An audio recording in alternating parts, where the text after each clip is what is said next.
Are we live? Yeah, I know you can't see me. Let me see if I can flip my screen around. All right. Taking a little bit of a walk. We are taking a walk. All right, we got the notification that I'm live. All right. I'm not going to wait around for people to show up because the vast majority of viewers are going to be after this video is live, so let's jump right in. Now, I will make mention as viewers pop up. Sorry if this video ends up being real bumpy, but I am doing this on a walk. Don't expect the cinematic experience to be of any value. So, what's up, everybody? If you just joined me, I have, and we'll mention it again. I'll remind everybody that this is a live video, and you should be able to anyway, rewind this video to see it from an earlier starting point. But I am just getting started, so if you're just getting in right now, don't rewind the video. Stay at the real time. But I have a couple of really heavy things to talk about, and this one's going to be a little different. And it's not going to be as boring as that divorce one that I put up the other day. I actually had what I thought would be a real heavy, I know that was a really heavy topic, but today's video is going to be, well, I don't know, a little more personal. And that said, let's just jump right in. Taking a walk, as you can see. Don't expect this to be a cinematic experience. But, you know, however you're listening, headphones or whatever, kick back and relax, enjoy the ride. Drop a comment if you want to interact, because I am able to see the screen and able to see if comments are popping up. But let's get started here. If I do have street lights as I'm walking, I will flip the camera around so you can see my face. As right now. What's up, everybody? Oh, look at that. I saw y'all pop up. I had 3 viewers and now I'm down to 0. Come on now. All right, anyway, let's get into it.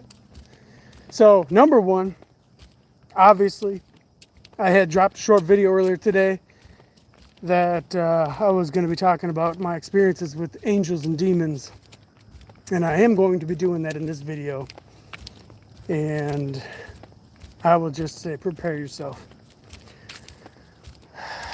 As I already said, it's not going to be a cinematic adventure. This is going to be more of a podcast experience. You know, throw your headphones on and enjoy the ride. Jumping in, a little bit of personal. I know I don't get too personal on this channel, but I got 2 things that I wanted to say because, you know, as the channel grows, you know, I feel like those of y'all who jump in here as I put videos up every day, you know, there's a little bit of a personal connection. I feel it. I don't know if y'all do, but I'm very spiritually in tune. I don't say that braggadociously. I'm just letting y'all know. I feel y'all when you're on board with me, commenting or just simply viewing. Number 1, had a situation arise today with the family. We have an immediate family member who has unexpectedly been given 2 to 3 days to live, and trying to get a plane ticket right now, emergency plane ticket, to get to the other side of the country for my wife, her side of the family, and that has been a challenge and remains to be. We'll get that figured out. But that said,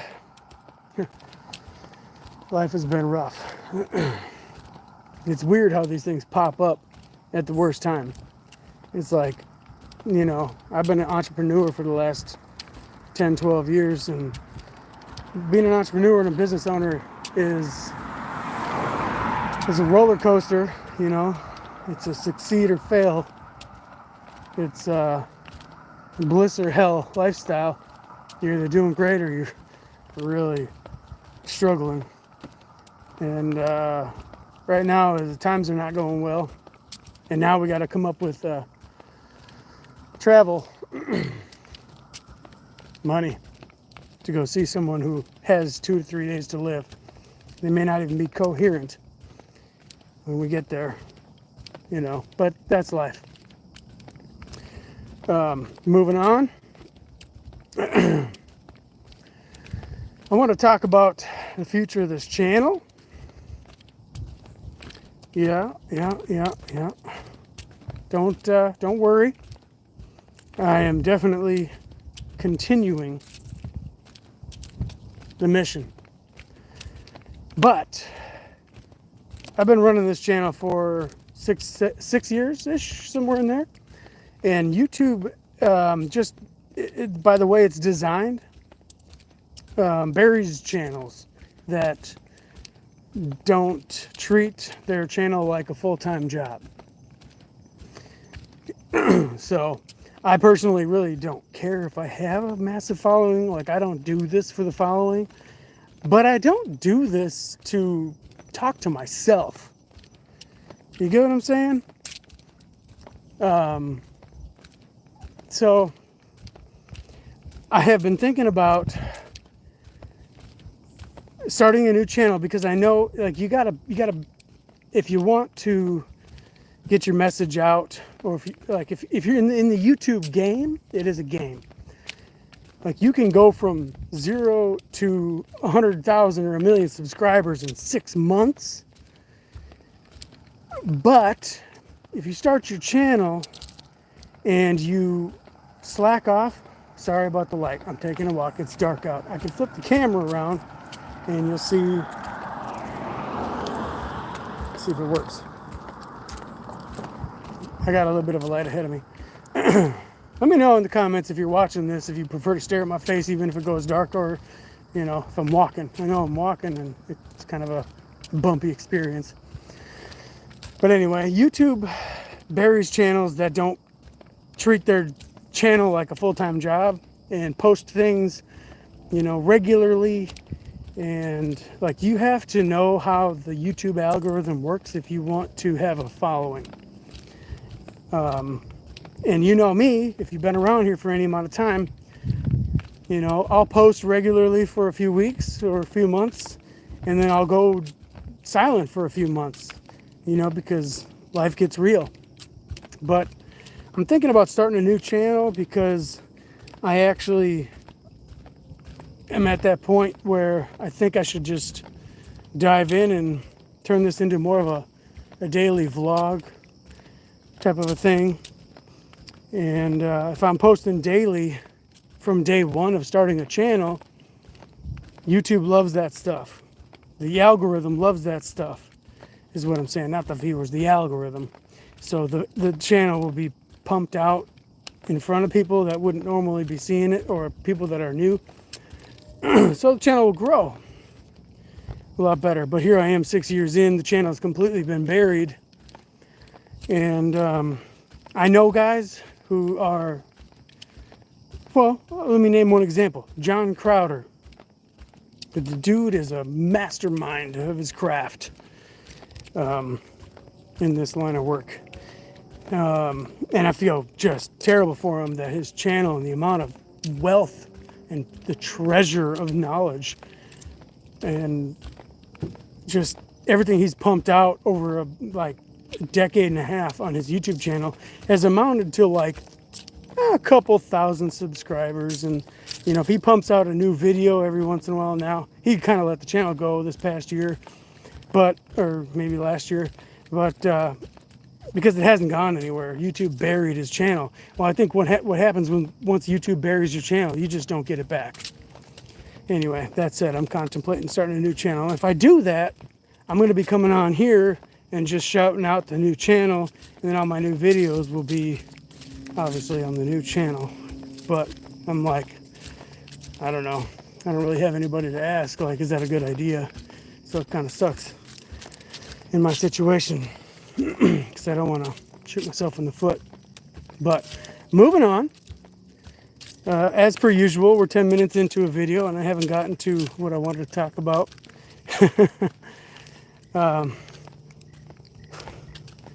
Show some love in the comments section. All right, so let me flip this around. Can you hear the owls hooting in the background? Sorry if you can't see my face at the moment. I'm going to be on a sidewalk here with some street lights here in a minute. So, as promised in the short video and previous videos that I put up, I'm going to get into my personal experience. And before I get too deep into it, I will tell you, I know you can hear me walking and it can get annoying as I'm talking and walking. I'm going to find a spot to sit down, not too far ahead up here, and I'm going to talk. Okay? In the meantime, my face is going to brighten up a little bit so y'all can see me. And I have some uber juicy experiences that I don't believe I've ever shared in this channel. To be completely honest with you, I don't know why I haven't talked about that. Well, like I said, I don't do this channel for, you know, the clickbait and the views and stuff like that. I do this channel to just kind of share my thoughts on what I'm passionate about, which is the gospel. I'm gonna flip this around so y'all can see me, or see something with a little bit of video. All right, we got some benches here.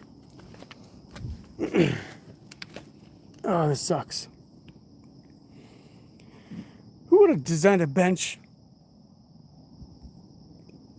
that's like made for Sasquatch? You gotta be 10 feet tall for your feet to hit the ground on this bench. I guess if you're short like me, you're only 6 foot tall. You can sit over here, feet are on the ground. All right, I'm gonna turn this around. I do have a light, but I'm gonna set it up in a way that I'm not just blowing myself out. Sorry, this is a live stream, so.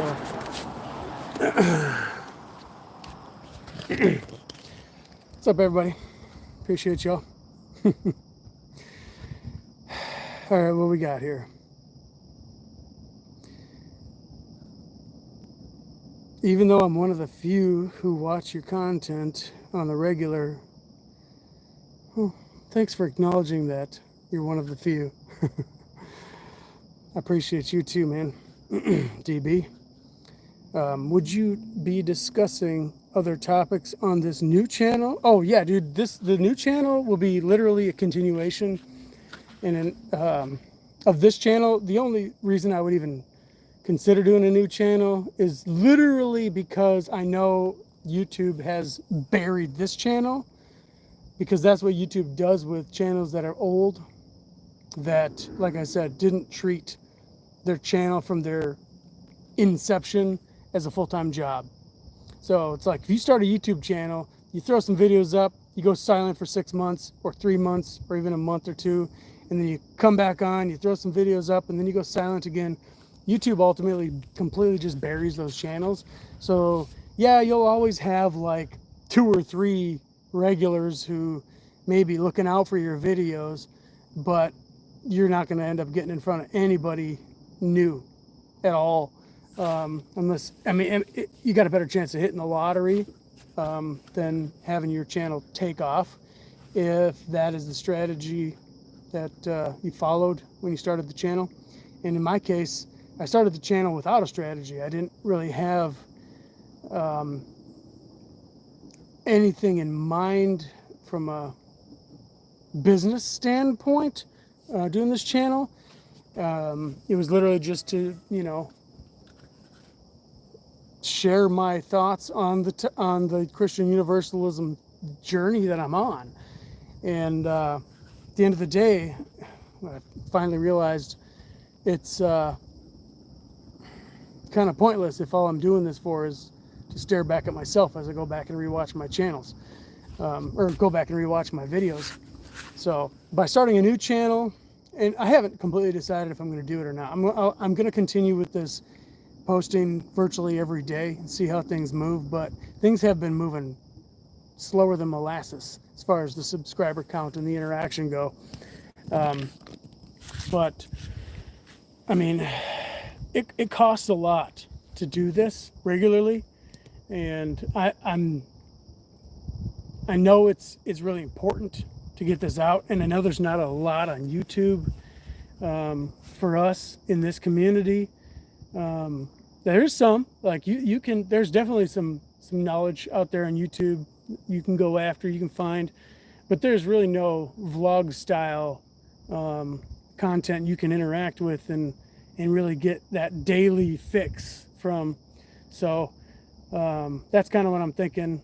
I want to maybe start a new channel, because then I'll be able to, as long as I continue this daily uploading, YouTube will actually pump it out there better. And I know there are thousands, if not hundreds of thousands of people out there that, they're contemplating the same thing that I contemplated 8 years ago now, after having a little bit of an epiphany moment. And, I've tried searching myself from other people's accounts on YouTube and just using some random keywords on the subject. And unless you're really specific, you're not going to find my channel. It's like hitting the lottery.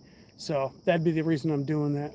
But ultimately, I do want to get into the topic of today with the angels and demons, but I definitely will be getting to your comments, DB, since you're posting. So appreciate you jumping on here and interacting.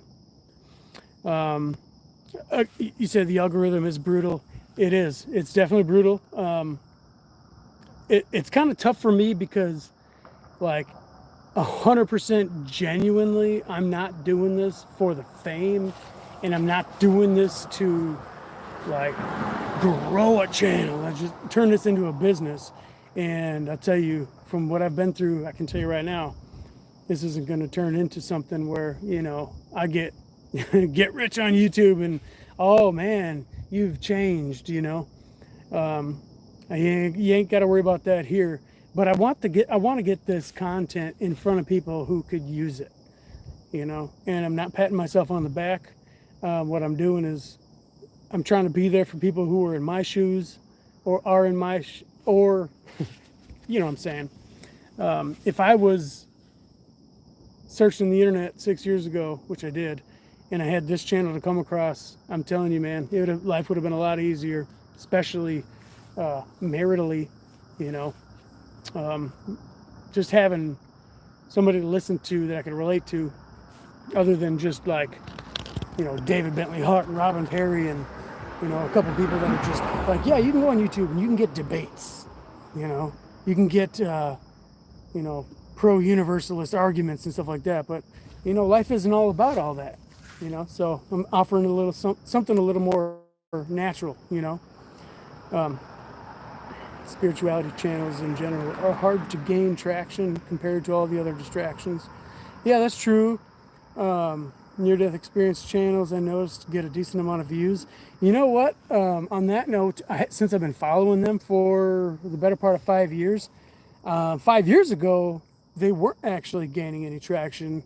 I think that's something that, due to the push of the content creators, they gained traction. They kind of, in a little bit of a way, overcame the algorithm just by being consistent.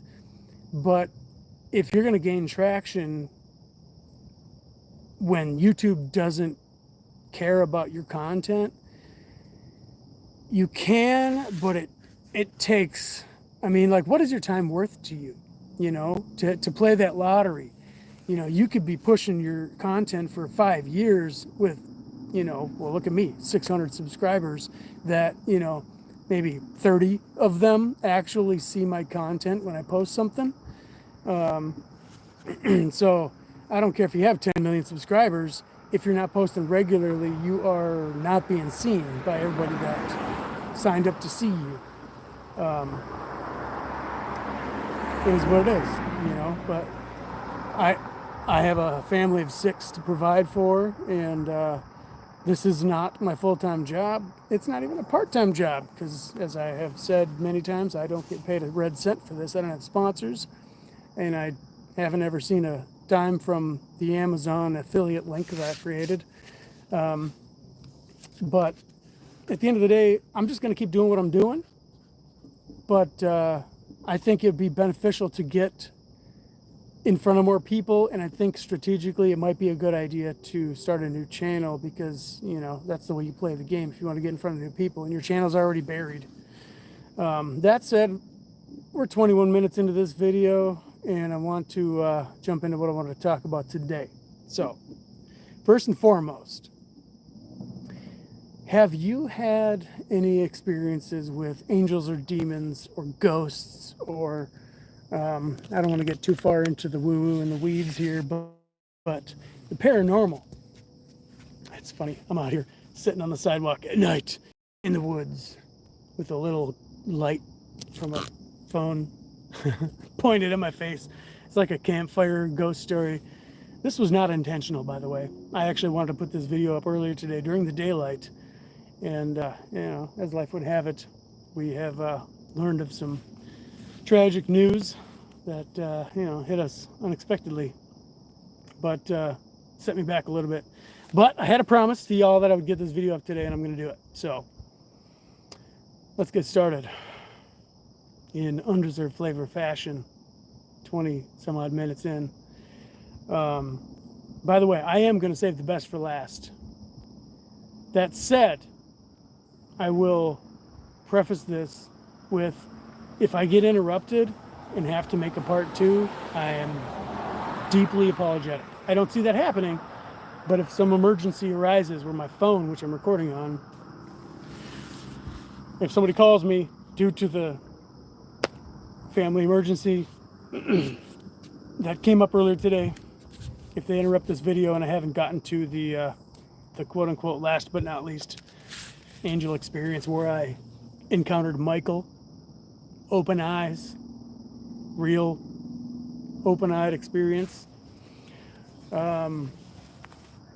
which I will make a part 2, and I will make a part 2 right away. Literally, like, if it's a phone call that interrupts this video, I will be on here immediately after that phone call, unless I'm literally getting on a plane or something. That said, jumping in. So, growing up, I had a very secular kind of a upbringing. I'd like to say middle class, but it was struggling middle class. Single mom, 3 boys. I know my mom was struggling at some point. We were definitely on food stamps or welfare. We were not in a Christian environment growing up. Neither for better or for worse, neither good or bad. It's not the point. We just were your regular middle class American family in a suburb. And my mom was, when she was younger, she had gone through, like the Jesus people and the Billy Graham and Pentecostal stuff. And, she had experiences where she was baptized in a Pentecostal church as a teenager, and she had a spiritual experience before that, and she had already been baptized in spirit and spoken tongues, and told her Pentecostal church members or leaders about that, and they didn't believe her because she hadn't been baptized into the Pentecostal experience. So they baptized her, and she came out of the water, and she didn't need the, if you're familiar with the Pentecostal experience, like You go in the water, you come out of the water, and then you have a bunch of guys there, like, kind of teaching you your tongues ABCs. You know, like they're trying to teach you to, like, come on, let it flow, come on, pump it out. You know, they're trying to generate, like get you to like fire up the motor. Well, she was like looking at them all, like, been there, done that. You know, like, so she had, anyway, so that said, by the time she started, you know, she had been through 2 failed marriages and had me and my brothers. We were little, and we were not a very spiritual family at the time. Like, she had more important things to worry about. You know, she was a single mom in it, you know, paying the bills, and we were not church going.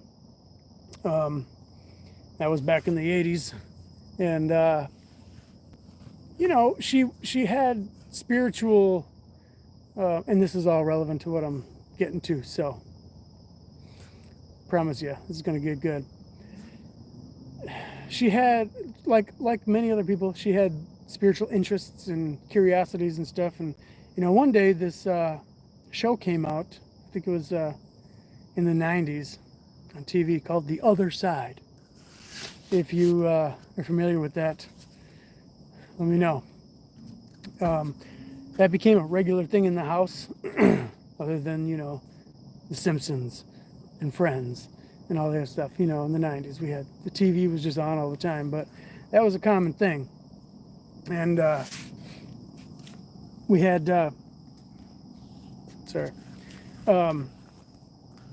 as The Other Side was on, you know what The Other Side was all about? It was about interacting with the other side. It was, I don't remember what the show was about, but it definitely was like psychics and mediums and talking to spirits and stuff like that. And it definitely was not Christian based. In fact, any Christian church you could possibly think of would probably say it's demonic. But, you know, that was on relatively regularly in our house when I was young. I guess because my mom was spiritually curious. After having gone kind of complacent, having 3 kids and being a single mom, and, you know, as life goes on, it is what it is. That was our path. But so in the house that I grew up in, my first recollection of a spiritual encounter was one evening I was in our dining room, and I came from the kitchen, went to the dining room. I was passing through the dining room to go to my room, and I happened to look out our back door, which was a door that was like basically a full window type of a door. And I looked out into the backyard, not like I was trying to look out there. I just happened to glance as I was walking through the room, and I saw these 2 glowing lights in a tree. And and I stopped. I mean, it caught me. I'm like, what the heck is that? Like these 2 glowing lights. And I looked, I'm like, they looked like, it was like eyes, but they were illuminated. And all of a sudden, these eyes, they started moving like this in unison. I'm sorry, I can't use both of my hands to give you the demonstration because I'm holding my camera with the other hand. But imagine 2 big yellow eyes. And I didn't know if they were eyes, but it was just, I had this feeling like they were looking at me, and they were eyes, and they were looking at me, and they were in our backyard, distance from where I was in the dining room to the tree that they looked like they were in. It was probably 30 yards, maybe, most. Maybe more like, 40, 50 feet at least. But they were like piercing my soul. And I was all of a sudden just flush white, just staring at them.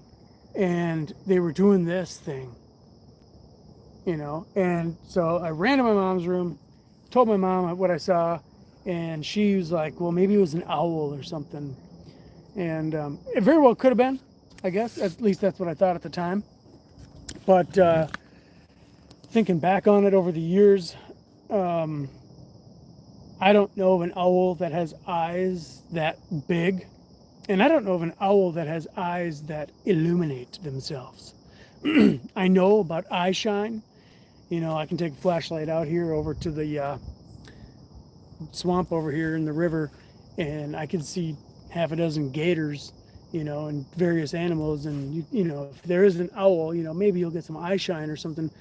But the size of these things were like grapefruits, you know, and they were doing this, and there was two of them, and they were spaced apart maybe like 6-8 inches. Like imagine like my eyes, imagine like one being out here and the other one like over here, but they were doing this thing, and they were moving together simultaneously and really slowly, and it just, I had this feeling like maybe they weren't eyes, but I had this feeling like they were eyes and they were looking at me, and I don't know, that was pretty much the end of that experience. But like when you have an experience like that, that's just such an anomaly. Like, what the heck is it? You know, this is in our backyard. There were no people out there. I had no idea about aliens or anything like that. I personally don't think aliens are a thing, you know, that could have been involved. I'm not one of those guys that's like, yeah, maybe I believe that there are aliens somewhere off in the universe, but I don't buy into all the crap that we're being fed lately about aliens. If you do, nuts. More power to you. That's just, it's not my thing. There's a very good chance it's a possibility, but that's a topic for another day.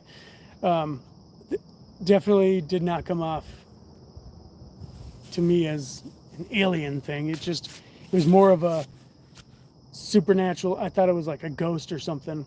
But very well could have been a paranormal experience. And I mean, I don't know what else it could have been. Honestly, I don't know what else it could have been. I've had, you know, 35 years to think this through, and I have not ever concluded anything logical that it could have been. So there was the first one. Second experience gets better. This one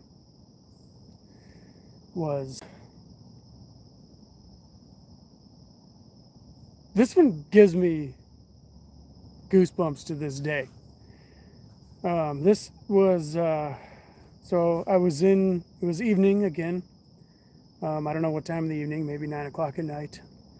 But you remember back in the 90s when if you had cable, you had a cable box, you know, and we had this cabinet that our TV was in.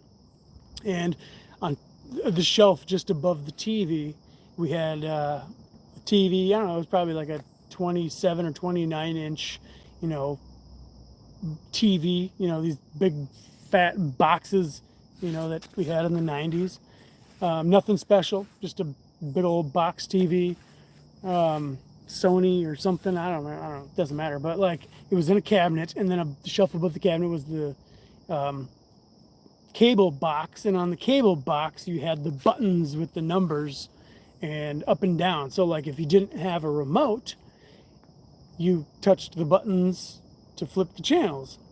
And well, you know, a mom, 3 kids, how long is a remote gonna last in that family dynamic? We didn't have a remote.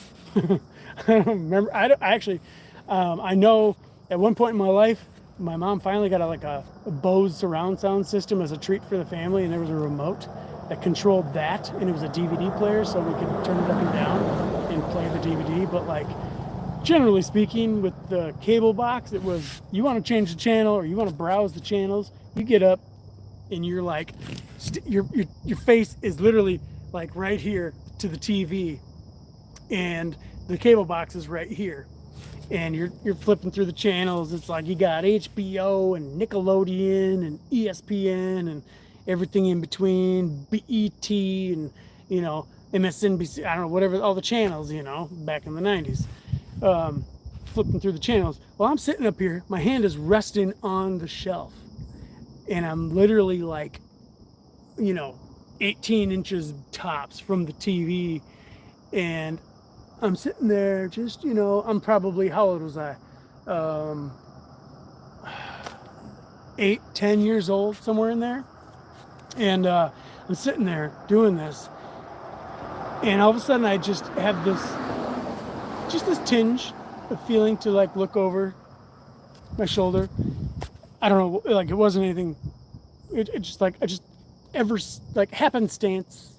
I'm like look over, and literally 10 inches from my face, there is a floating head that was black and white. Like I'm looking at a black and white hologram. It was literally like a hologram, and it was real, and it was right here, like right next to my head. It was a face, it was a head, no body.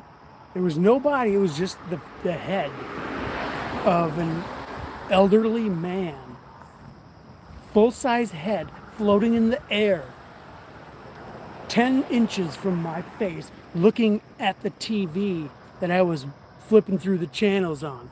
Flipping through the channels, and I just ever so happenstancefully looked over, and there's this head floating. It's ghostly, black and white, no color, literally grayscale head right next to my head. And I look at it, and I'm just, for like 2 seconds, 4 seconds, something like that, and I took off running, flew to my mom's bedroom, ran in there. I was white as a ghost. My mom turns around, she looks at me, and she's like, "What?" Because she could see it on my face, like something was up. And I could hardly get it out to her. I explained to her what happened, and she was not unfamiliar with the paranormal at this time in her life. And I don't remember what the conversation was. I don't remember anything that happened after that. But that is an experience that I can't forget it. I can tell you right now, I can't forget it. And I can remember it as if it literally just happened. Appreciate that you believe my story. I'm not telling this because it was fake. It legit literally happened. I wasn't tired. Obviously I was a kid, so I wasn't on something. Yeah. All right. Thanks for dropping some more comments. Let me get to them while I'm here.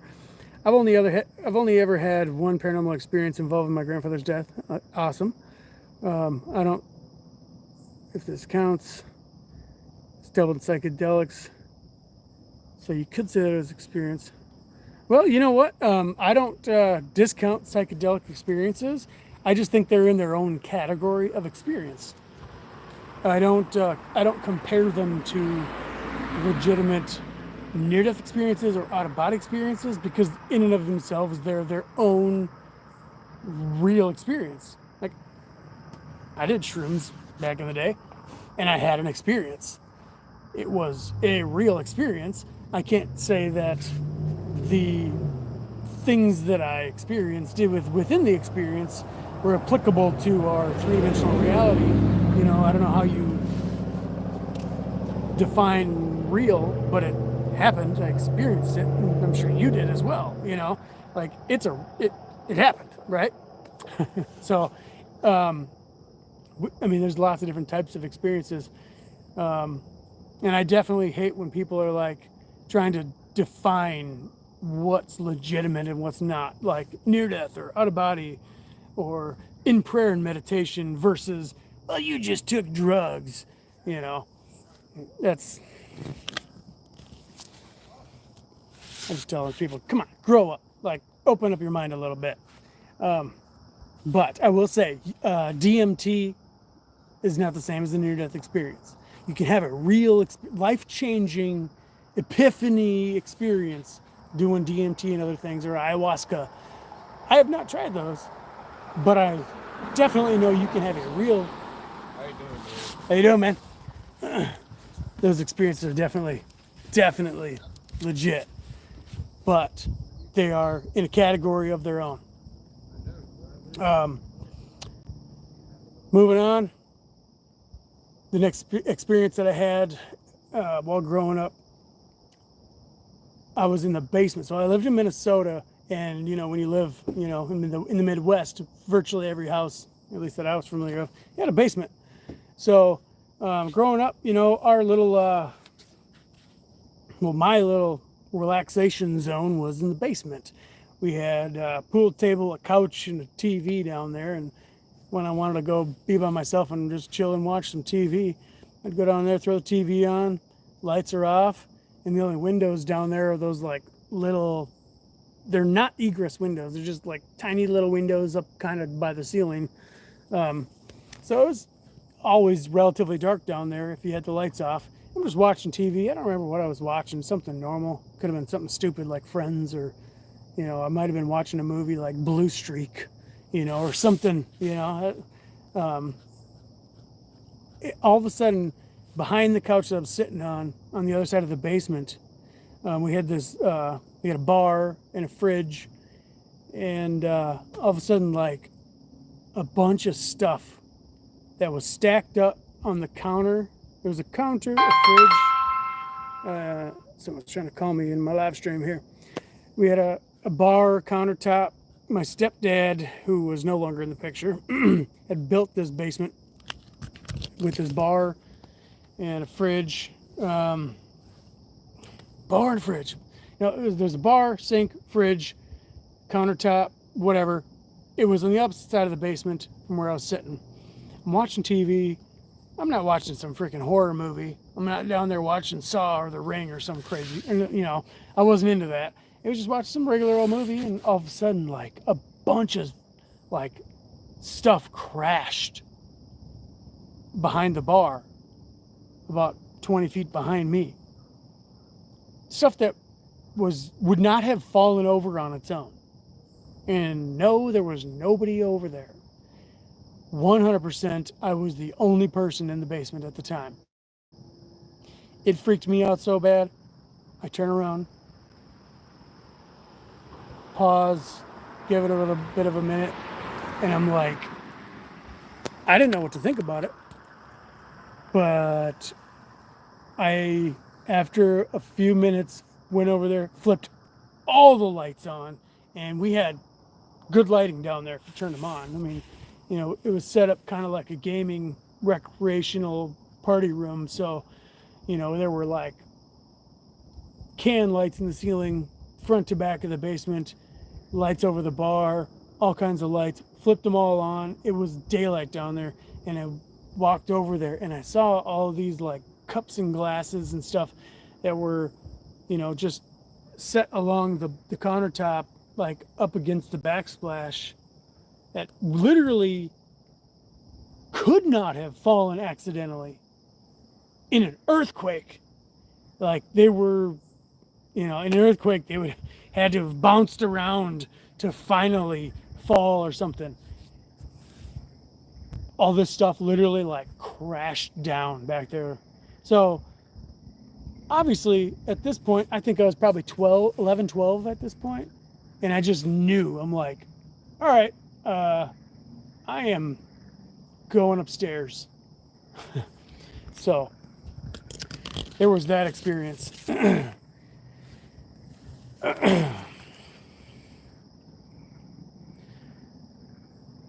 I'm just deliberating on what I should do next here. I've had a few other experiences that were probably less than substantial, things that are more questionable, not really super entertaining. But which one do I want to do next? You know what I think we'll do, since we're 45 minutes into this video?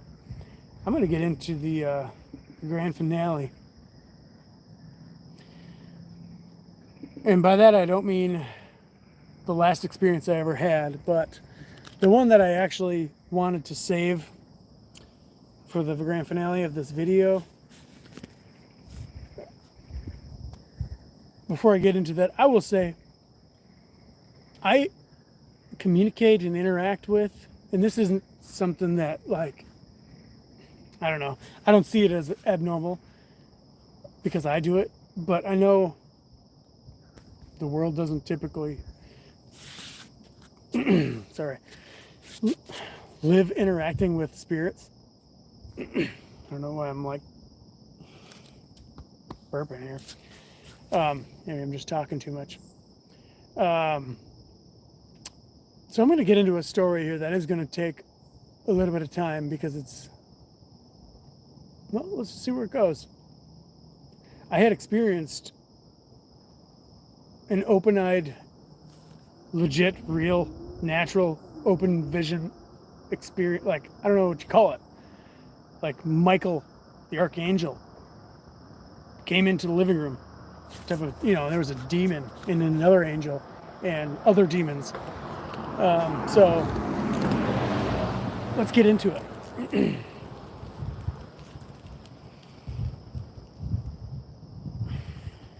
I'm just sitting here thinking, I have so many other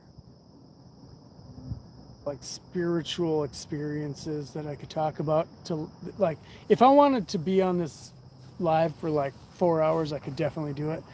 But I just saw that we're 45, 46, 47 minutes in here. And I think I should get into the grand finale. You know what I'll do? I'll do another one of these. I'm not going to promise you when, but I'll do another one of these. Maybe on the new channel I was talking about. It's kind of a Kickstarter where I get into some more of the spiritual encounters and experiences I had. But I definitely want to live up to my promise here and share with this probably the biggest. Oh man,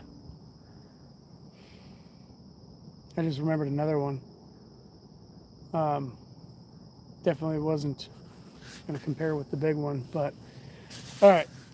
So when I was 19-ish, I'd moved out of my house, my mom's house, moved in with some friends.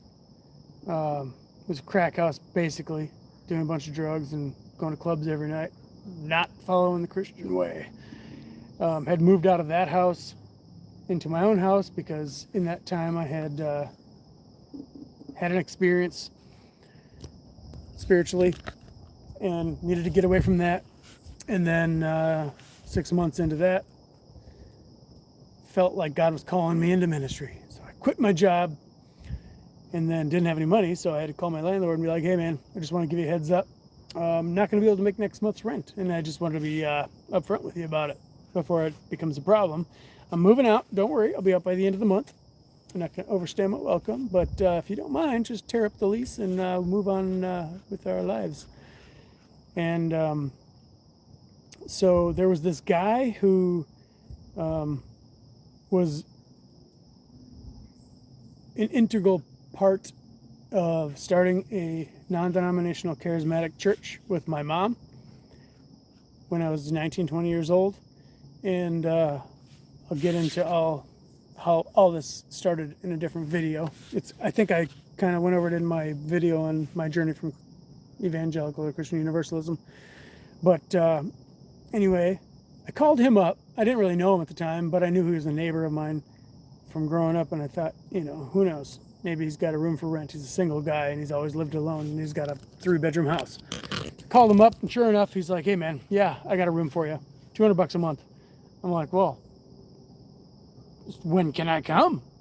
I can't pass that up. And he gave me the master bedroom to the house. It was nothing special, a little 3-bed, 1-bath house with an unfinished basement in Eagan, Minnesota. But moved in with him, and then after a few months of living with him, I was getting really heavy into my Christian spiritual walk. This is long before my universal awakening, epiphany experience. Sorry, I have ears in and they're sound canceling, so I can't really hear what's going on around me. So I'm like, if I actually hear something, I'm like, oh, is there someone walking up the sidewalk? Anyway, he invited me into his house, and he was a Christian firebrand. This guy was a a special breed. Not a little weird, a lot weird. I like the guy in a good way. I have nothing bad to say about him. I'm not making fun of him, but most people that would meet him would certainly make fun of him because, like, he was very weird. Like, he's the guy, getting very animated, in the malls and in the grocery stores, just randomly walking up to people, coming up with weird songs, to people like do Jesus, like walking up to people and I'm like, yeah, weirdo, like, but credit to him, he was just passionate about the faith, and very spiritual. Like literally every day he was self-employed. He mowed lawns for a living, made enough money to pay his bills, and was very much a recluse. And anyway, I moved in with this guy, and being his roommate, I went from living in the crack house and drugs and parties and clubs every single night to my own townhome where I went from having parties every single night at my own house to being completely alone in my own house and reading the Bible and worshiping and praying every single night. It was like this weird 6-month transition as I cleaned myself up, as I was spiritually convicted, to living in his house where this guy would be in a different church 7 nights a week, 7 days, 7 nights. That was his life. And I was, I had no social life. I gave up all my social life as I got baptized in the Holy Ghost and moved into this Christian lifestyle. Anyway, so not to make this whole video about that, after, I want to say maybe 6 months of living with him, so I had definitely grown comfortable living with him, he got a phone call from a telemarketer.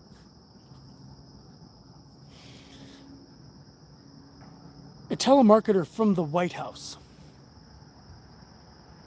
asking him for money for the RNC.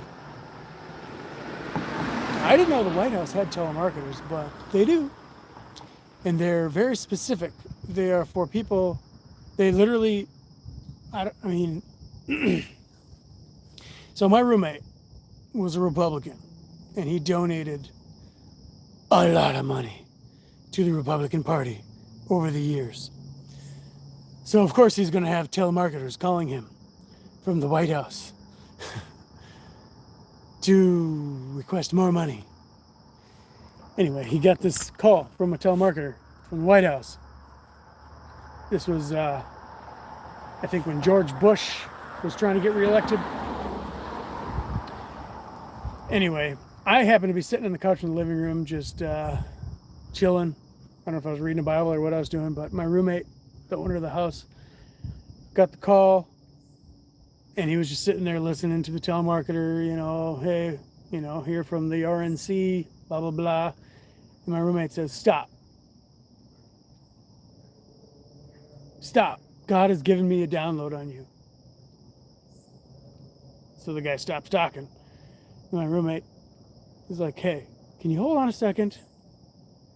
And then he calls me up. He's like, hey, come here. Take the phone for a second. I need to pray for a minute. Or I need to go get something. So I'm like,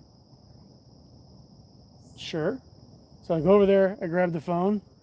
I'm like, hello?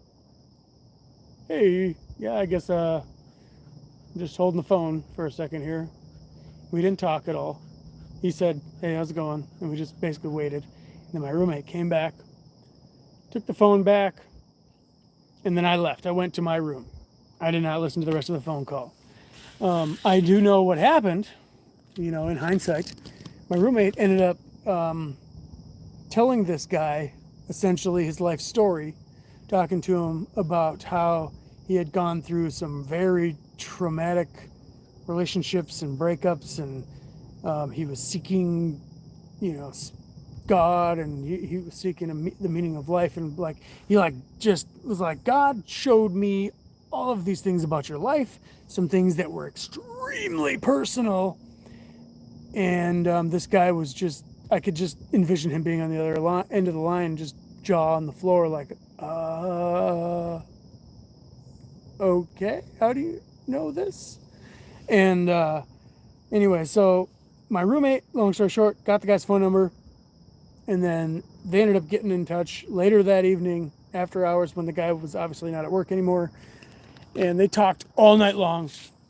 And then I think within a couple months, I want to say, I don't remember, this was so long ago, I want to say 90 days, within 90 days, that guy packed up his little Pontiac car and his little Pontiac Vibe, or whatever that little mini car slash SUV thing was. A bug just fell on me and it was wet feeling, and what the heck? I am sitting under some trees. He drove from Washington, D.C. to our house in Eagan, Minnesota, knocked on the door, and moved in with us with what he could fit in his little Pontiac. This guy that worked for the RNC, a guy that went to college, worked for the Republican Party. At this time, he was probably in his mid-30s. He had a lot going for him, potentially a career in politics, and literally dropped everything after this phone call with my roommate, packed his car with what he could fit in it, moved to Minnesota, and moved in with us. And this, sorry if this is not seeming like an angel demon story, but we're getting there. Trust me, we're getting there. I have to reply to a text message quickly. Bear with me 1 second while I get back to my wife. She's wondering what the heck I'm doing. So he moves in with us. At the time, I worked a job that my hours were evening. I'd come home at night, like 11 o'clock at night after work. And I'd say sometime within the first, it had to have been maybe like 4, 5, 6 days after this guy just knocked on our door and moved in with us. So there's 3 guys living in this house, all roommates. My roommate and I were very charismatic individuals, you know. Our main church was an African church, literally like Kenyan missionaries to the United States started a church here, and they were extremely spiritual. Everything was heavy worship, demonic casting out, and the worship time, worshiping Jesus, like was before church, before the sermon was 3 to 4 or 5 hours. We'd be laying on the floor, just knocked out, you know, in the love of God. And like, if you've experienced that charismatic church life, you know what I'm talking about. But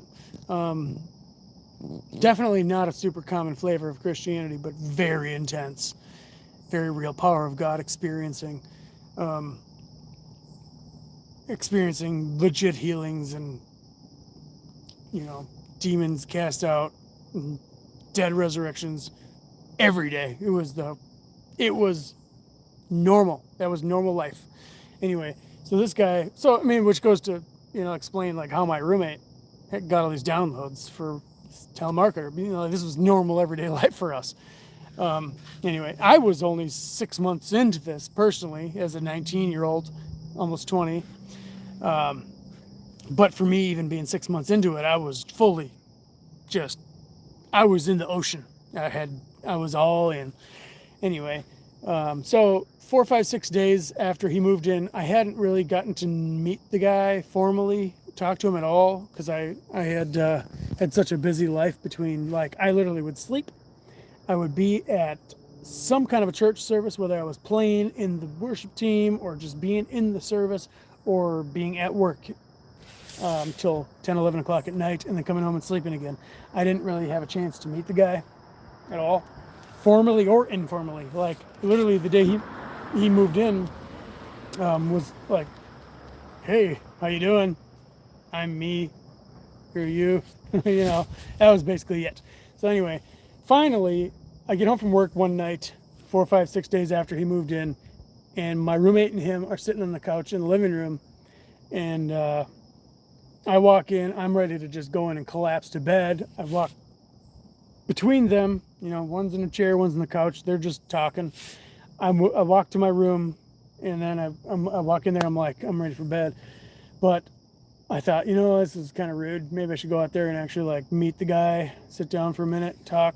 So that's what I do. I go out there, change clothes, go out there, sit down. I'm sitting on a chair.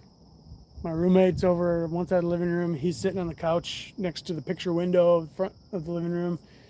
And I'm sitting on a chair, you know, across from him. Like behind me is the wall that separates the living room from the kitchen.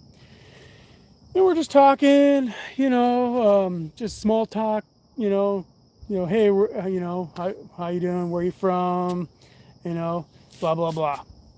And as we started getting to talking, you know, like, this is kind of cool for me. You know, I'm a kid. He worked in the White House. And then I asked him about conspiracy theories. You know, I wasn't big into conspiracy theories, but I just happened, you know, to connect the dots. Like, I remember a couple of years prior, my mom had brought up something about the Philadelphia Project, where they experimented time travel, you know, with 0 point energy or whatever. I don't know if that's exactly what it was, or if they're two separate things. But we're talking. I'm like, hey man, so you worked in the White House, so you know like secrets and stuff, right? You know, the government secrets. My mom told me about this thing. You know, there's this military experiment where they were on this ship, and they like fired up all these generators, and then they like time traveled to the 80s, and like a bunch of guys died, and then one guy made it back, and all of a sudden he like interrupts me. His eyes open up like saucers, and he goes back. He retorts back into the couch, and he goes back, and all of a sudden like his head whiplashes, and he almost hits the picture window behind him, the front of the house. And like I thought he was literally gonna throw his head through the window, and all of a sudden he like booms forward, and he goes, and it was not his voice. The floor shook as he spoke. The house vibrated as if there was an earthquake happening. Believe me or not, I do not care. I'm telling you what happened. All of a sudden, this low, demonic, almost like there were three beings speaking simultaneously, but you couldn't quite tell if there was more than one. It was just otherworldly, low, deep, earth-shaking voice. He talks. He says, "You have no idea what you're getting yourself into." And all of a sudden he like whiplashes out of it and almost breaks the window again with his head. And then he's all of a sudden he goes white as a ghost, looks over at my roommate, looks at me, and he's like, "What just happened?" And he literally, it's like he snapped out of a trance or something. He didn't know what happened.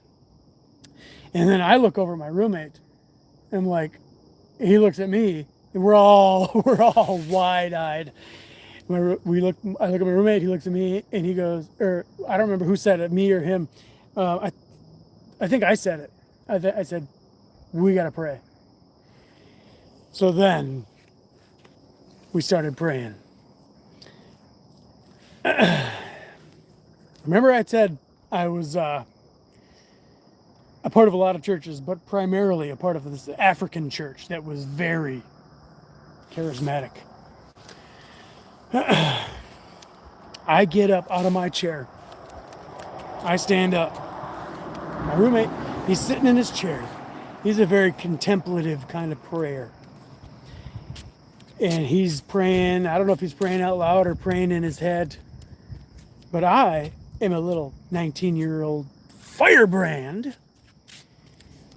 And I I'm not a people pleaser. I don't care what people think. So I was not thinking about like what anybody else thought. I got up and I got in my zone, and just out loud I started just pacing back and forth, speaking in tongues, getting into like that warrior Viking, like only but a Christian warrior. I wasn't speaking English at all. And I was acknowledging in my thoughts, like I have no idea what I'm doing. I'm like, God, you know what to do. I know you're here with me. I know you have the answer to this. I know you have the power to overcome this and deal with this demon. And that's what I'm going back and forth through in my head. I'm just pacing back and forth, speaking in tongues. And occasionally, like every few minutes, all of a sudden, like I'll get this thought in my head.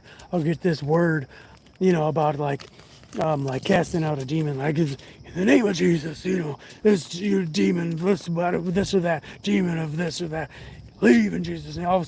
And as I'm doing this, we get 15 minutes into this, literally, like imagine 15 minutes of this, like that's an eternity, doing this. It's now midnight, and I'm just doing this, and pacing back and forth. All of a sudden, this guy, our new roommate, who's been here for a few days, this guy has literally no experience with anything charismatic Christian whatsoever. He moved out here because he was kind of in a dark place in life, no spirituality whatsoever, never any experience with it, never any introduction or exposure to any kind of spirituality whatsoever.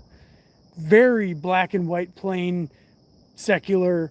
He was blood Jew, but a Messianic Jew. So at some point in his life, he had been approached by a Messianic Jew, introduced to the Christian version of Judaism, and that's what he was. But he was definitely not super religious, but he was kind of I don't know, if I had to, looking back on it, I'd say, he was kind of a depressed slash, seeking the meaning of life kind of guy, just not happy with life, and had gone through a really just bad relationship, breakup, anyway, like very worldly, normal guy, very logical type of guy. Anyway, all of a sudden I'm just up on my feet, and this guy literally before 15 minutes ago never met me really at all, like other than the handshake 4 or 5 days ago when he came into our house. That was it. He didn't know me from Adam. And I get up and I'm just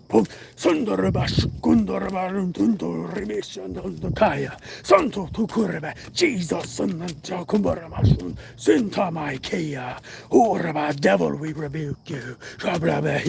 Like I'm like just piling it on. Like, and I have absolutely no regard for the other people in this room at this moment. It is me and God, and I'm just just listening for instruction, and just literally focusing all of my energy into allowing God to use me as a conduit to focus whatever, heavenly fire energy is necessary in this moment to, enter this room and do whatever. I didn't even know. I have no idea. And I was told, I knew, I'm like, I have no idea. But I know the one who does. And I tell you what, I got into this and I just kept going and going and going. And I'm just, and every like 10 to 15 minutes, I would get a word, and it was very poetic. It was like a rhyme, and it was like, and to this day, I don't remember most of the stuff that I said, but I remember it was very poetic and rhyme-like. And all of a sudden, like this guy, he was all of a sudden face down on the living room floor on this 1970s looking shag, brown, rusty colored. It was in good condition, but it was like 70s style living room floor, carpet, just writhing and like just travailing. He did not know what was going on with him at all. And I didn't know what was going on either. But I knew the one who did. And so I just kept going. Like just going and going and going and going. And then I mentioned that it was midnight, roughly, when this all started. All of a sudden, my roommate, I don't know, maybe a half an hour into this, my roommate, Mark, gets him like a bucket, like a mop bucket, or like, like a little pail. And I don't remember if it was a pail or like a cooking pot or whatever it was. I think it was an ice cream bucket. You know those 1 gallon ice cream pails? Yeah, my roommate grabs an ice cream pail, brings it out to the living room because the new guy was asking. He's like, I need something, I need a bucket, I'm gonna throw up. All of a sudden he starts just dry heaving and throwing up this literal black pitch tar crap. And he started filling this bucket up with this, and I wasn't super paying attention to him because I was just, keep in mind, I was not stopping. I was doing this, just pacing back and forth.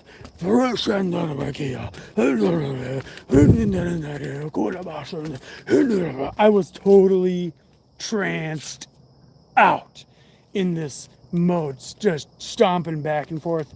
I wasn't touching him. I wasn't talking to him. I wasn't telling him to do anything. I wasn't speaking to the demons. I wasn't doing at this point, I was not trained in any Christian modalities or methods of dealing with any of this. I didn't know what to do.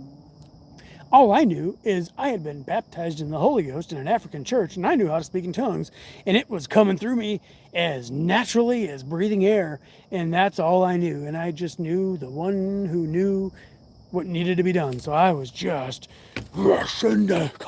like I'm not a Viking by blood, but the inner Viking came out of me, and anyway, so my roommate gets him this bucket, and he is just vomiting this black, literally like molasses, tar, pitch stuff into he's got this thing half full, this bucket, and he's just writhing on the floor. And throughout the course of the night, my roommate, he's sitting on his chair. And like I said, he's this meditative, contemplative, quiet kind of guy. And he's just sitting there. I'm 19, 20 years old. He's in his 40s. And he's just sitting there this whole night just...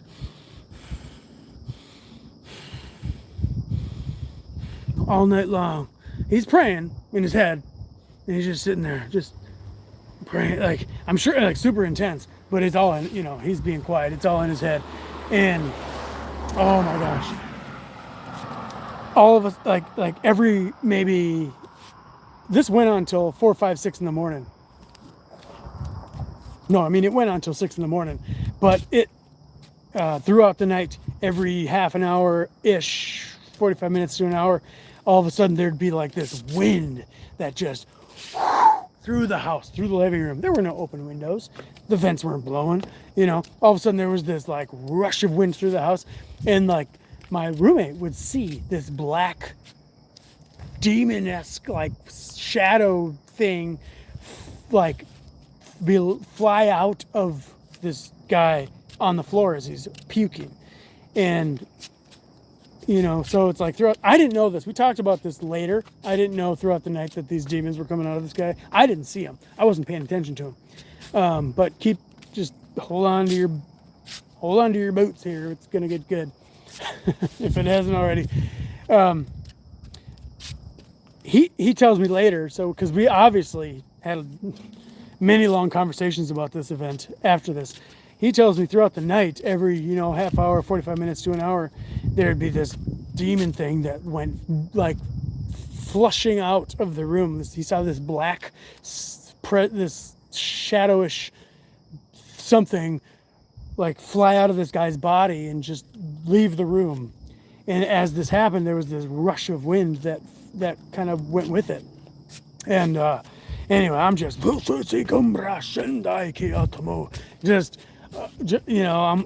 didn't know what the heck I was doing. Like I said, I'm 6 months into this Christian stuff, and I had I had my experience in Christian stuff was this African community that was very, very like spiritual, in the speaking in tongues and very, well, you see where I'm going with this. But anyway, so I'm back and forth all night long. So then all of a sudden I get this thought in my head. It had to have been, I don't know what sunrise was that time of year. It had to have been maybe 5:30 in the morning. But right before that time, and I had no idea what time it was. I didn't know how long we were going. I didn't know if we were an hour in or 7 hours in. But all of a sudden I get this message in my head, and it was this like poem, like, as the dawn lights and the birds sing, you shall be cast out to the morning light. I don't remember what it was. I don't remember, but I know it. I do. I remember saying it. I think I wrote it down somewhere, but I'll have to look it up and find it again. But it was like basically saying that like the last demon and the strong man will, be cast out or overtaken or defeated or something or whatever. Anyway, this guy, he's laying on the floor an hour, 2 hours, 3 hours in. At some point, he asks, he's like, somebody, as he's throwing up into this bucket, this black crap. He asks for a Bible and he opens up to a psalm or something. He's like, this guy's just looking for, like, he's on the floor just bouncing and writhing, and he had no idea what was going on. I didn't know what was going on. I basically, for me, it was like nobody gave me instructions, but I was basically like acting like I'm following instructions because I knew the one who had the instructions, and I'm just stomping back and forth, just back and forth, pacing back and forth in the living room. Every once in a while, I would glance over and see this guy on the floor, and I'm like just kind of just waiting on God to do something, because we weren't stopping until he overcame, until this was all over or something happened. I didn't know what to do, and I didn't care. This is all of eternity is right now, and this is what's happening. Just just going. And I thought my roommate thought, at one point I did think my roommate, the owner of the house, I was wondering, like, does he think I'm being weird or something? But I mean, he knew of this type of activity. Like, he was more acquainted with people that do this than I was, so I didn't care. I didn't think anything of it, other than like I was wondering like what he could have been thinking of me. But I'm like, I didn't care. I'm just, I'm the man of this hour, and God is coming through me, and I'm just so. And I wasn't thinking of it. I'm like not in a pride or egotistical kind of way. I mean, like, I am God's vessel because God put me here. I'm not going to allow any demon to tell me otherwise, And I gave up my life of heathenism, and I am here to be God's messenger, whatever, Anyway, so I'm bouncing back and forth in the living room, and the guy's laying on the floor filling this ice cream pail up with black bile and vomit, and like, I'd never seen anything like this. This was brand new to me. I had never seen anything like this in my life. I had no instruction. I had no teaching. I did not know what I was doing, but I knew the one who did know. So I just kept going. Anyway, so I got this like poetic word of this rhyme, and it had to do with the morning light. As the sun rises and the morning light comes through the crack of the window, and the dawn comes and the birds start chirping, that will be the end for this demon. And then all of a sudden, wouldn't you know it, literally like the first light of dawn kind of peered through the window, and then it was like a hurricane just whoa through the window, or through the side wall of the house. The window was not open, by the way. This hurricane like wind gust came through the house, and I look over and stopped for the first time in 5 or 6 hours. I stopped and looked over. And I'm looking. We have standard 8-foot ceilings. And there is this angelic being. My eyes are open. I'm not sleeping. I ain't on drugs. And I ain't been drinking. I look over and there's this being with wings, whose head was literally that far from this 8-foot ceiling. It was like a light silhouette. You know, you think of a silhouette as being like a shadow, but this was like, imagine a silhouette, but it was pure light. I couldn't really make out any real physical details of the body, other than like I could tell it was a body shaped like a man and with wings like an angel. It looked like this warrior-esque angel shape, but I could see the face, and the smile on this face had to be 10 inches wide, smiling like crazy eyes, smiling at me. And I knew intuitively this was Michael the Archangel, this like massive warrior angel standing here smiling at me. And he was standing over, I'm looking, like I looked down at his feet, and his feet were over the head of our new roommate. But when I looked down, I didn't see our new roommate. I saw all of a sudden this open-eyed vision of Michael standing on the edge of a cliff, like the Grand Canyon. And, oh yeah, part of the rhyme that I got, this poetic word of knowledge or whatever I got before this all happened, was that the strong man, you know how the Bible talks about binding the strong man or whatever? Anyway, this is the last one of all the demons, the biggest and the baddest. Well, anyway, so I have this vision. It's the quote-unquote strong man demon, the big guy. I didn't see my roommate laying on the floor anymore. I saw like Michael standing on the edge of this cliff, of this canyon, and under his feet was this like massive bodybuilder looking demon that looked like it just got hit by a frickin' semi-truck, bloodied up, bruised, beaten, mangled, hanging by his fingernails on the cliff's edge under Michael's feet. And he had nothing left, but he wouldn't let go. After this 6-hour thing we just did, that I didn't have a clue what I was doing, I'm looking over at this sight, this picture, and my eyes are wide open. This is not a delusion. Like, I was perfectly awake, not even tired. I don't know how, but I mean, just like given the circumstances, like I mean, just like pure adrenaline, wide awake, 100% sober, looking open-eyed at this. What the heck? There's Michael the Archangel, standing approximately 8 feet tall. This demon right below his feet, hanging off a cliff with his fingernails all beaten, bruised, bloody, mangled. And all of a sudden, I get this word, and I'm still kind of speaking in tongues. All of a sudden, I tell him, Michael, take this demon to the pit of hell. And all of a sudden, boom, this other whirlwind comes in through the house again. It's another angel. This one was kind of like a nobody angel, like a just a helper, you know, nobody significant.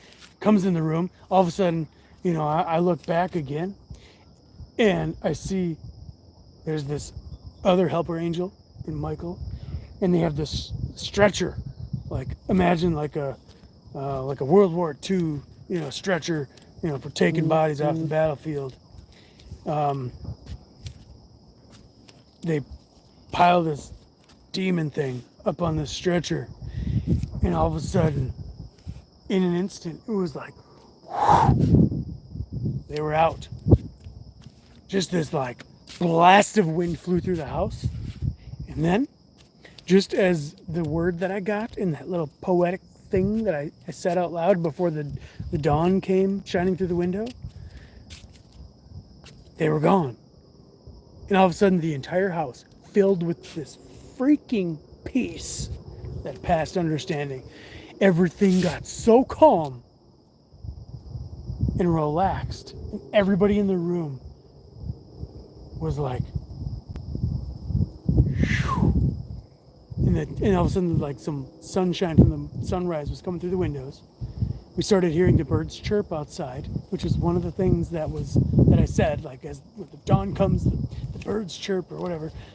Birds started chirping, and the house filled with this peace. The guy laying on the floor, half full ice cream pail full of literally black tar. He's laying there like, all of a sudden, for the first time in 6 hours, he's relaxed. And my roommate and I look at each other like, what the hell just happened? And then that was it. We went and we helped him up off the floor real slow, like he just got hit by a truck.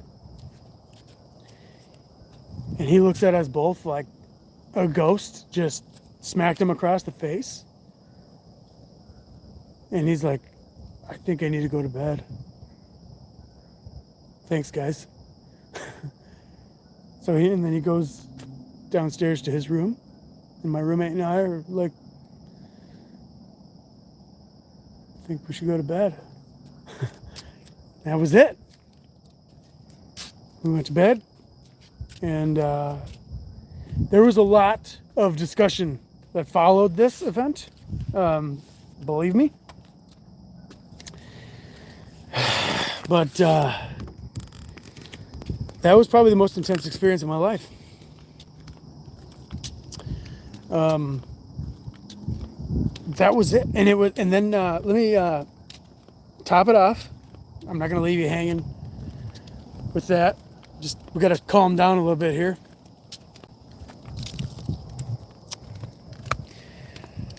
So the next day, I had there was a youth meeting at my pastor's house. We're all like the kids from church. I was like the youth leader, kind of. I wasn't really officially the youth leader, but I think they kind of like wanted me to be because I was really the only person my age, 19, 20-ish. Everybody else was either like 30s, 40s with kids, and then the kids they had were all like little, like ages from baby to like maybe 10 years old, so it was kind of like almost like, I don't know, it was a really small little church, and so it was kind of like I was maybe supposed to start stepping into that role by default, being the only like kid my age, and I was super into the church. I was there every single freaking day of the week. So anyway, I was there at the quote unquote youth, little Bible study meeting at my pastor's house in Edina. And I asked him, I'm like, hey, can we have a minute? Can we go into another room and talk? I need to tell you something. And I went and told him about this event that happened, and I didn't get into dramatic detail like I did in this video. Because I didn't know what to think of it myself. Like looking back on it, a few days later when this meeting was happening, I still didn't know what the freaking heck happened. And I told him, I'm like, so I need to know, I have nobody really to talk to about this, but this happened. I had, he knew my roommate Mark. He was very well acquainted with him. And he knew Mark was kind of a weird guy, but very, very passionate Christian. So it wasn't like this was a completely incredible or uncredible situation. But I told him, I'm like, so yeah, we had this night, and I was speaking in tongues all night, and then I had this vision, and then I saw Michael, and wait a minute, hold on now. I forgot one major detail, and I did not do this on purpose. Sorry. Actually, this kind of, if you've already clicked off, I feel bad for you. The killer detail. All right, so, oh my gosh, I can't believe I forgot to say this. This was literally like, if this was a movie, oh man. So, all right, so as I'm staring at Michael, standing on the edge of this cliff, and there's this demon. I'm hand gesturing here, but I'm selfie sticking this, so you can't really see it all. As I'm staring at Michael over this demon, Michael, in this ridiculous smile that he has with these crazy eyes. I mean, it was like holy though, like it was like glory, holy, but it was like a warrior overcoming type of holy, like, not evil. Like you can envision that being like the Joker. It wasn't like that. It was like this holy, yes, we got him, like defeating evil, kind of massive, joyous, happy, like, it was a mocking kind of like he was mocking this demon. And you know what? As I looked down, Michael was urinating on this demon. And I didn't see any parts of the angel. I didn't see any body parts. I didn't see the freaking wiener of the angel. But I saw the stream of this, like, radioactive, illuminated, like I said, the silhouette of this angel was, it was all like this. If you act like, I'm surprised my eyes didn't fry how bright this was. It was literally like, listen to an NDE or talk about how like the light of that they saw in heaven or whatever dimension they're in. They talk about how there's no way with the natural eyes you could see this light and not be like fried. Well, this thing was that bright. That's the kind of luminosity or illumination or light that thing was giving off. And I saw this bright green, radioactive looking, I say radioactive because I don't really have another name or definition for the color of the green. There's really no description for this particular, like it's very vivid and fluorescent green stream. He's urinating on the head of this freaking demon. And I saw this. My eyes were open. And I was sober. I was not doing any kind of drugs or alcohol at this time in my life at all. I was 100% clean. I had been clean for close to a year at that point. And I was still like, I was like 19, 20. I hadn't, like, I had a couple of years as a teenager where I had run around, did some drugs and partied and stuff like that. But I was never really super, I was never like a meth head or a heroin addict or any like super hardcore drug user or anything like that. Yeah, I smoked weed and did drugs and drank and stuff like that and partied, but nothing ever really super hardcore. But, all that aside, like regardless of any of that, at this point in time, my day-to-day lifestyle involved absolutely zero substances. I was 100% sober. 100%. The only thing I was on was adrenaline from that entire night of what happened. And this is a 100% spiritual experience, but it was wide-eyed. This reality, like I'm looking at you, you're looking at me, but in the, in my living room.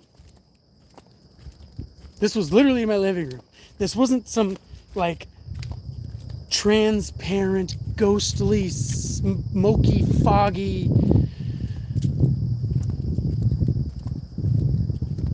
maybe it was real, kind of. No, it was right there. And I was sitting there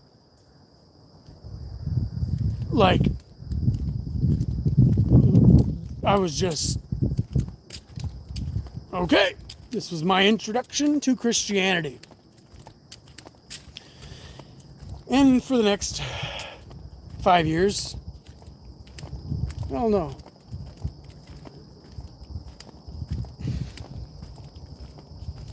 So for the next 3 years before I got married, I was in that culture of Christianity, churchianity, and it was a very, very spiritual, healing focused, demon hunting focused, but also like the sermons that were preached were very brimstone, sin, righteousness.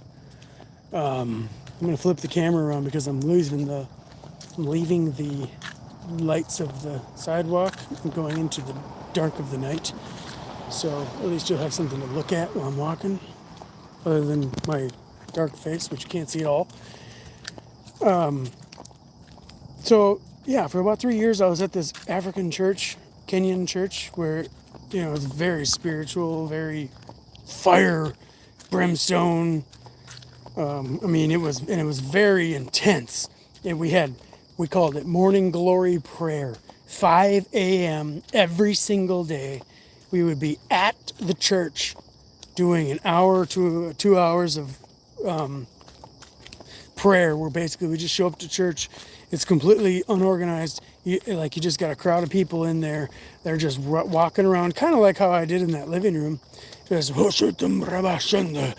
praying. You're getting into your meditation, and it's really intense. And you go into your own little zone, but you're there with the church as a community, and you're doing this every single day. And intense. That was my kind of Christianity. But like every Sunday, the type of Sundays and Wednesdays, the sermons were very, hell focused and demon focused, and God is a warrior, and God is just, and God is, you know what I'm saying? Like, God is a Viking. They wouldn't say God is a Viking, but you know what I mean? Like, looking back on it, I'm like, essentially, God is freaking Zeus, a warrior, And, but what was kind of weird about that was, like, during the actual worship time, pre-service, it was very, like soft, like, charismatic Christian worship style, where like everybody in the church would be like, literally, we'd be worshiping, hands in the air, and all of a sudden people would start falling over, and we're laying on the floor, just absolutely wrecked and overcome with the weight, the tangible, liquid weight of the love presence of God. And it was real. And I'm not making it up. You remember, a decade, 2 decades ago, it's kind of, I don't know, a lot of people would make fun of it, but like the Christian stuff, Christian churches that were all like the pastors or preachers that would like lay hands on people, like Benny Hinn style, and people would fall over, and people would make fun of this style of Christianity, because people are falling over. And anyway, this was our style of Christianity. People would go up, get prayed for, and fall over, but like people were falling over for real, not because they were being pushed.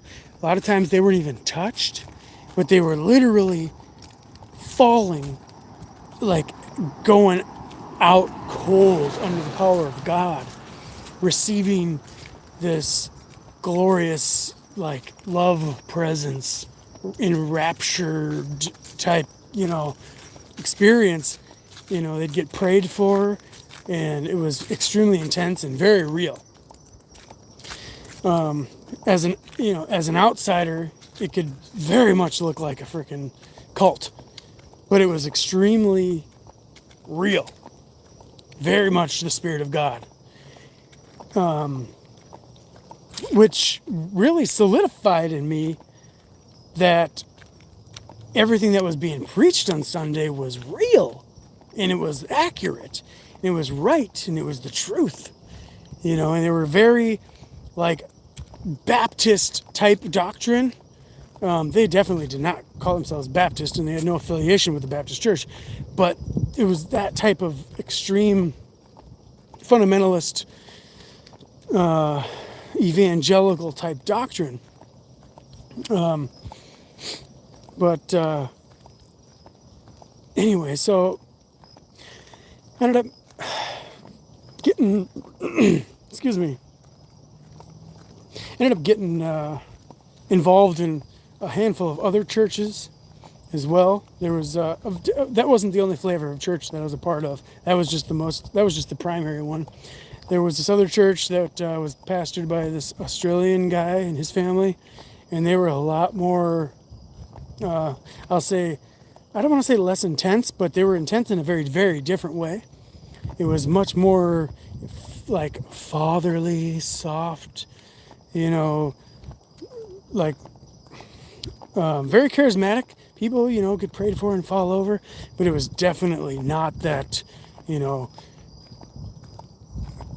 East African, intense warrior, type of stuff that I was, normal with. But I became a band member in that church, that Australian guest church, for a little while, and there was a couple other churches that I played guitar for, and I had a affiliation with a lot of churches, but yeah.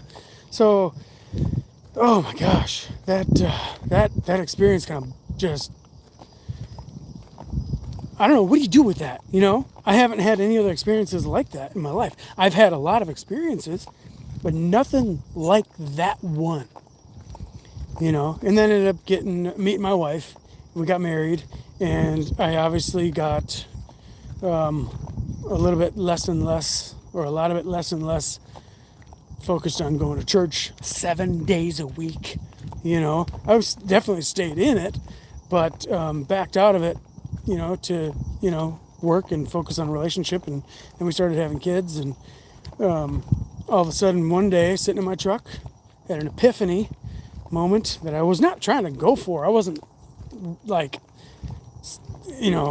I wasn't in a existential crisis mode or anything like that. Like, I was just, sitting in my truck getting ready for work. I just got out of the gym. It was about 6 a.m. Lifetime Fitness parking lot in Minnesota, and all of a sudden, boom, scales fell off. Had my little epiphany. Not going to get into it here. This video is running super duper long, but yeah, that was my massive experience. I've had other experiences with demons and angels and things before and after that. I've had a couple of very intense dreams. My wife has had some very intense dreams where when we first got married. So where I'm going with this. I'm kind of saying I'll get into some of these things in future videos, but yeah, my wife's had some dreams like early in our marriage when she wasn't really familiar with the Book of Revelation. She basically had like when she goes into dreamland, when she sleeps, she's completely awake. She wakes up tired because of how real her dreams are. She's more alive and awake in her dreams than she is when she's awake in this 3D. And in our early marriage, that was a challenge for us. And, she's a completely normal human being in this reality. And she had no exposure to the charismatic type of Christianity that I came from before we met. She was raised a Baptist and had like no exposure to tongues and healings and raising your hands in church during worship and any of that stuff. She had no exposure to the spirituality side. She had a very pure and genuine faith. But, yeah, when we got married, her dreams, we'd wake up in the morning and she would just be traumatized. She would tell me like what happened in her dreams. I'm like, oh, you gotta be freaking kidding me. That's like Revelations chapter this or that. And she's like, what are you talking about? And I go grab a Bible and we were like sitting there reading it and she's like, you gotta be kidding me. I literally just lived that. And, like, it's pretty intense. And, then, beyond that, like, she'd dream other things that were not necessarily the book of Revelation, but similar types of things, like end of the world type of scenarios that are just like, she didn't know when she woke up which reality was real, her, the one she just came from or the one she's in now. And, which leads me to something. I don't know how I can transition this. The rapture. Do you know how that was, quote unquote, invented? There was this girl in the 1800s, in 1825-ish, Margaret MacDonald. She had dreams like this. And the Bible translator John Nelson Darby in Scotland had an affiliation with this girl. I don't know if it was family or they were just fellow church members or whatever, or she was a member of his church. He was a pastor or something like that. She told him about this dream, and he took it and ran with it. And then it wasn't super popular over there in Scotland, but when it came to the States, it exploded and became really popular over here in the States amongst Protestants. And now we have Tim LaHaye's Left Behind series, Left Behind. The rapture really came to life. And I honestly, the flavor of Christianity that I was a part of, that was a very big part of it. But I didn't. Hey, if you're just tuning in here, I'm taking a walk. If you haven't noticed, in the dark, you're gonna want to go back and listen to this. You have no idea what you missed out on. This was not your typical video. But anyway, so I'm completely off of what I had been talking about for the majority of this video. But yeah, so anyway, the rapture was invented in the 1800s, and the church that I was raised in was very rapture focused amongst their demon hunting and spiritual, everything was spirits, angels and demons and God and, spiritual awareness and prophesying and healing and words of knowledge and everything, which had its perks, it definitely had its, it was very exciting and awesome. But all that said, even though it was very, very real, the dogma and the doctrine, I will say, God loves us despite our silly ideas. He'll show up and heal somebody when you pray for them, even if you don't know the right words or have the right dogma and doctrine. And it took me a long time to realize that, because it's really, really hard when you have such intense experiences in the spirit and miracles and like freaking people getting raised from the dead and like serious cancers and tumors being evaporated in front of your own eyes. It's hard to change your doctrine and deconstruct to a different quote unquote flavor of Christianity when God did all that stuff while I believed all that demonic antichrist doctrine. It's really like the cognitive dissonance. I don't know if that's the right term in this context, but like you'd think that God doing all that stuff completely means he endorses our doctrine or dogma. And I've learned that, and this is an anomaly to this day to me, just because God shows up and answers your prayer and heals somebody or raises them from the dead or delivers somebody of a demonic oppression in a very real, tangible, intense, and crazy, and like intent. I don't know. There's no words to describe it. When when he does that kind of stuff, it's like he's endorsing what you believe and what you think. So he's like just setting in stone the cult like dogma and doctrine that you believe. So I get it when people are dogmatic about turn or burn and fundamentalists and stuff like that. So that's why I don't get super offended when I'm talking to people who don't agree with me. And I'll just play around with, in the comments.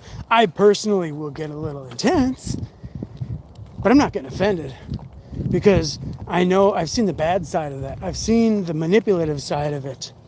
I've seen when people are controlled and manipulated by that dogma and doctrine, like preachers preaching, turn or burn, and then they go to heal somebody, and then they go and start talking about, tithing your whole entire paycheck and waiting for God to come and bless you, and then they end up getting evicted or they can't feed their kids. It's like, I don't have all the answers. But anyway, I'm back home. Hope y'all appreciated the video. Do let me know what you think in the comments. We have gone over a lot here. Thanks for watching. Taste and see that the Lord is good. And have a good night.